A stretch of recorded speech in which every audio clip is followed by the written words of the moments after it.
Hey, we're rolling out again. So I just came back from final walkthrough, grabbed the lockbox to get back to the other agent. It's actually not my transaction, it's my wife's. I can't remember if I mentioned on one of these videos that my wife is a licensed realtor as well. So we team, we have other people work with us, blah, blah, blah, blah, blah. That's not important. The important thing is I'm heading back to the office here, and I've got a couple minutes, so I thought this is a great time to add another notch to what I've been doing to this YouTube channel. So let's talk for a couple minutes about how April was. April was without a doubt my best month in real estate holistically since I've started working. And I owe a lot of that to just things lining up perfectly. I owe a lot of it to doing the right things and making the right calls and like planting seeds and just watering them until they finally sprout. and also just a little bit of luck, just being in the right place, right time. So let's start at the beginning. April starts. I already have a property under contract for a buyer, and despite all the finagling that goes through with this particular property, because they needed a roof, there was some basement work to be done. It closed. It closed on April 14th. Awesome. Had another buyer that actually came from my wife's sphere and her listing that we were able to collaborate on. So it was technically like my transaction, but it was really just all the way through. I was able to help her out, and she was able to help me out. So again, team effort. I love that. Love that stuff. And then finally, I had somebody who reached out based on our ranking in Google, because we're a top ranked team for Google with regards to the number of reviews we have. So we've been getting a lot more. Our search placement's pretty high right now. And so I've just been getting more people kind of reaching out. It's not everybody's serious. Some people are way off, but these folks reached out and said hey, we need to move to Milwaukee by the end of May. How can you help us? And so they came out for a visit. We showed them a bunch of houses. Ended up writing 2 offers. They got the second one, obviously. It would be weird if we got the first one, then I wrote another offer we didn't get. Anyway, wrote 2 offers, got the second one. They were able to close in just a few days, and so we were able to get that under contract, in April and close in April, and so that's just my business size. The other side of my my organizational stuff for the Level Up team is where I'm helping to organize the longest open house. And so this is a 12-hour open house I'm holding on June 20th. I'll be making a bigger announcement about that later on. It kind of feels weird to do a blog, so to speak, and not talk about this, because I'll talk to anybody who wants to hear about it at any given time. But also I'm a little sensitive about leading stuff online, and so I don't want to put information out there that you hear and then go oh, but that changed. So we're waiting to dot all the I's and cross all the T's and lowercase j's and such. But I've contacted a number of vendors, a number of sponsors.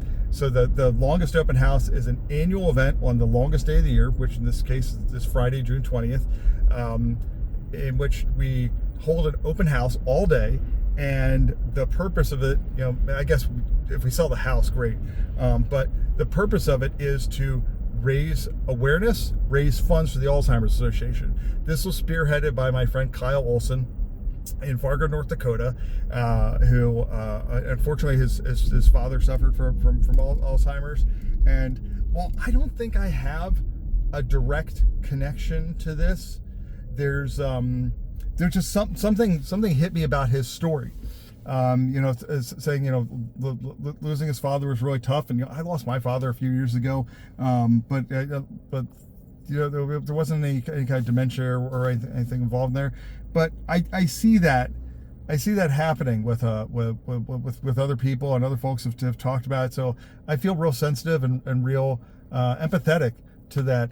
And quite frankly, things don't change if only the people who are affected by them are doing something about it. So, nothing. You have to have people who are not affected who agree to help. And so that's where I come in. I thought to myself, I don't have anybody in my family or in my sphere, as far as I know or can recall, who is directly affected by Alzheimer's. But you know what?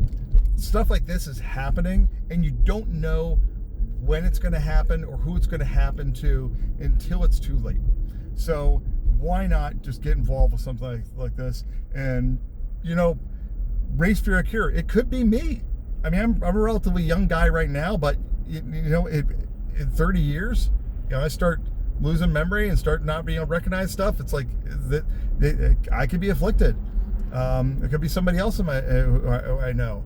And so, wouldn't it be nice to just try to do what we can to take care of the people who are here now and suffering now, and also look for a cure. So anyway, it is a 12-hour open house. Going to be there all day. We found a great spot. It's very near Lake Michigan. Beautiful view, beautiful house. And I've been talking to people about what we can do to bring more people in, because it's a fundraiser. I don't want to just bring in people who are potentially home shopping. We want to bring in like all sorts of people from the area, from the neighborhood, and people who are just want to support the cause or enjoy some of the fun stuff we're going to do. So I've got a band booked. We're going to have a happy hour. We're going to do some video games. I tell you what, the last year we did this, and it felt like there was a lot of stuff happening on the same day, and we didn't have weather cooperation, which was a problem, because so it rained, and I felt like we did a lot, but we just didn't have enough people come through for me to really feel like it was what I wanted it to be. And maybe I'll never feel like that. We can have 1,000 people come through and I'll be like, it would have been nice to get 1,200, and so the fundraising was a success, but I just know we can touch more people with this. So again, like having a band booked means that it's going to hit their social media. Having more vendors and more people involved means that it's going to hit those spheres and those other people as well. And so I'm convinced it's going to be a huge success. So that's something I've been lining up all month, and I'm so glad I found a house that we can do it in. I'm so glad I found some entertainment. I'm so glad I met somebody who operates a mobile gaming center, so like a trailer that's converted, that has a whole bunch of TVs and couches inside. So they got like a mobile Mario Kart or Guitar Hero or whatever, like fun multiplayer games that anybody can play. So we're gonna have that set up. And you know what? The guy I met who did this, he said he was interested in getting a job in real estate. And so not 20 minutes ago, he's in my office setting up his printer drivers. So I not only talk to people about setting up big events and which is part of my excitement. Ooh, park.